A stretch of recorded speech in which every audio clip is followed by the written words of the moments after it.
Almusal po tayo ng champurado. Ayan po, ng champurado yung aking dalaga. Champurado, lagyan ng gatas ni Mrs. Pampalakas daw po eh. Tsaka pampaganda ng kutis.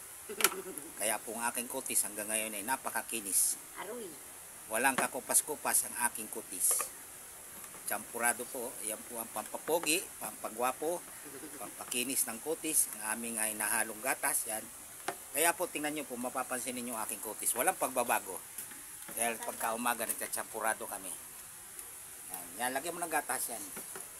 Isang latang gatas, tsaka isang balding asukal. Tapos isang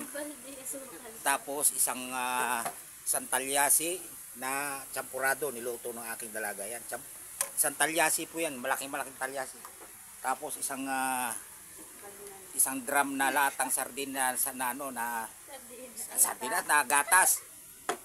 Tsaka isang balding asukal. Yan po ang hinahalo niya ngayon. Kaya po hindi nagbabago ang aking kutis eh. Dahil lalagyan ng gatas yung champurado. Makinis na makinis. Walang labis, walang kulang. Walang gaspang. Walang gaspang. Walang tawag nito yung yung sa English pimples. Okay, tama na. Magaling ko dyan eh. Walang pimples. Oo. Kaya artista yung aking mga kutis eh. Dangan nga lang, madalas mag-uulan, na yung pako sa alipungan nakapalit. Kaya ganun nangyayari.